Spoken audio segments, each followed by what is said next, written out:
Salam kasih dalam anugerah Tuhan kita Yesus Kristus, Bapak, Ibu, Opa, Oma, adik-adik, anak-anak sekalian, dimanapun berada, kembali kita bersama-sama akan membaca dan merenungkan firman Tuhan melalui program Sapaan Gembala GKI 5 hari ini Selasa tanggal 21 November 2023. Saya akan membawakan tema tentang singa. Wow, singa mengaung, singa meraung. Sebelumnya kita akan bersehati berdoa memohon pertolongan Roh Kudus. Mari kita berdoa. Bapa di surga, kembali kami bersyukur datang kepada Tuhan untuk menyiapkan hati kami membaca dan merenungkan bagian firman Tuhan. Kiranya Roh Kudus-Mu menolong menuntun kami boleh pengertian dalam setiap kebenaran firman Tuhan untuk kami lakukan dalam hidup kami. Bersabdalah Tuhan, dalam nama Yesus kami berdoa. Amin. Ya, Bapak, Ibu, Opa, Oma, singa adalah binatang yang menggambarkan sebuah kekuasaan, ya, sebuah kekuatan dan juga simbol keganasan juga. Nah, ada banyak hal yang tertulis tentang singa di dalam Alkitab dan hal ini cukup sangat menonjol dalam Alkitab Perjanjian Lama maupun di dalam Alkitab Perjanjian Baru. Bahkan Yesus pun disebut dengan singa dari Yehuda untuk menggambarkan bahwa itu mengingatkan bahwa keunggulan kekuatan yang diambil dari singa ini untuk mengekspresikan kekuatan dan kekuasaannya. Wahyu 5 ayat 5 menggambarkannya demikian. Tetapi saat ini saya mengajak kita untuk juga memahami bahwa karakteristik singa juga ternyata dipakai oleh Petrus untuk menggambarkan keganasan dari tindakan iblis kepada manusia yang membuat manusia terus digocok atau dibajak untuk berbuat dosa. Dari firman yang saya baca kita dari 1 Petrus 5 ayat 8 sampai dengan ayat yang ke-11. 1 Petrus 5 ayat 8 sampai dengan ayat yang ke-11 saya bacakan, mari kita perhatikan sama-sama. Sadarlah dan berjaga-jagalah. Lawanmu si iblis berjalan keliling sama seperti singa yang mengaum-aum dan mencari orang yang dapat ditelannya.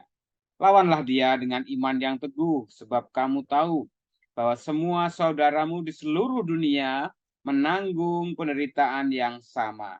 Dan Allah sumber segala kasih karunia yang telah memanggil kamu dalam Kristus kepada kemuliaannya yang kekal, akan melengkapi, meneguhkan, menguatkan, dan mengokohkan engkau. Sudah kamu menderita ketika lamanya. Ialah yang punya kuasa sampai selama-lamanya. Amin.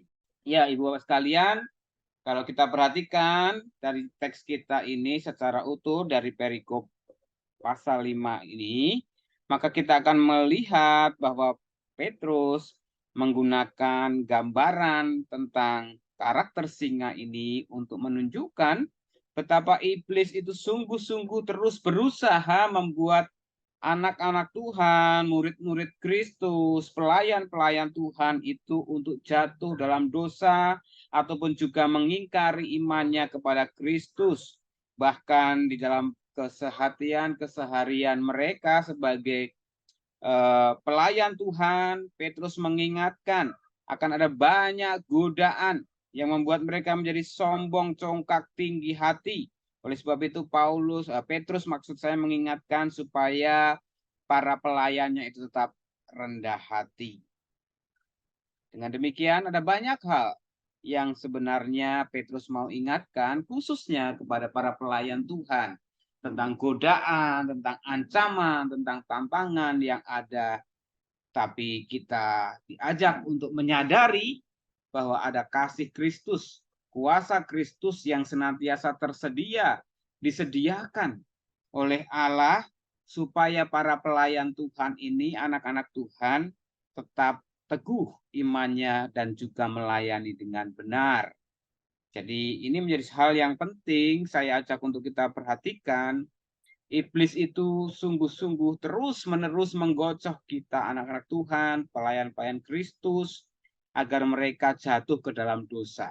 Jatuh ke dalam dosa bukan hanya ke dalam nafsu, kebejatan moral, asusila, dan seterusnya, tetapi kesombongan, kecongkakan, keangkuhan juga adalah celah yang dipakai iblis supaya para pelayannya ini jatuh ke dalam dosa. Kesombongan, kepongahan, keangkuhan itu juga merupakan cara iblis untuk menjatuhkan para pelayannya. Ibu, Bapak, adik-adik, anak-anak yang dikasihi oleh Tuhan Yesus Kristus, mari saya mengajak kita untuk sungguh-sungguh menyadari keberadaan hidup kita saat ini sebagai anak-anak Tuhan, bahkan mungkin di antara kita saat ini adalah para pelayan-pelayan Tuhan. Pelayan Tuhan bukan hanya di gereja, pelayan Tuhan bukan hanya para pengkhotbah, pelayan Tuhan bukan hanya para penatua. Kita semua dalam posisi kita saat ini, ketika kita menyadari kita adalah hamba-hamba Kristus, murid-murid Kristus yang sudah dilebus oleh Yesus dengan darahnya dan nyawanya. Kita ini adalah pelayan Tuhan. Kita melayani Tuhan terhadap anak kita yang Tuhan anugerahkan, Tuhan percayakan. Kita juga bisa melayani Tuhan ketika anak-anak diminta untuk membantu para orang tuanya. Kita juga menjadi pelayan Tuhan ketika para pekerja bekerja sesuai tanggung jawabnya di dalam perusahaannya, di dalam kantornya, ataupun dalam instansi tempat dia bekerja. Kita juga menjadi pelayan Tuhan di dalam gereja dengan segala jabatan, tugas, tanggung jawab, entah di kepanitiaan, di komisi, entah itu juga di dalam kemajelisan. Mari kita menyadari, mewaspadai. Itu semua adalah karunia Tuhan, kemurahan Tuhan, kepercayaan, kesempatan yang Tuhan berikan. Kita harus waspada, hati-hati. Dosa kesombongan itu juga merupakan cara iblis seperti singa yang siap menelan kita untuk jatuh dalam dosa. Oleh sebab itu, mari kita menyadari bahwa siapa diri kita di hadapan Tuhan. Terlebih dari itu, kita bukan hanya juga menyadari ada iblis yang siap menggocoh kita, membuat kita untuk jatuh gagal dalam pelayanan, tapi Tuhan juga sudah menyediakan kasih karunia-Nya kepada setiap kita yang sudah berkomitmen dan tetap setia mau melayani panggilan Tuhan.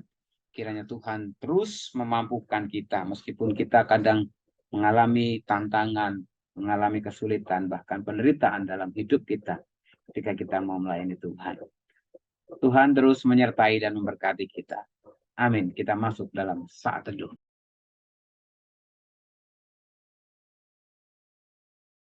Tiba saatnya untuk kita bersyafaat bersama. Mari kita berdoa. Bapa di surga, kami bersyukur kalau pada kesempatan ini kembali kami boleh membaca bagian firman Tuhan yang mengingatkan kepada kami bahwa iblis selalu berusaha untuk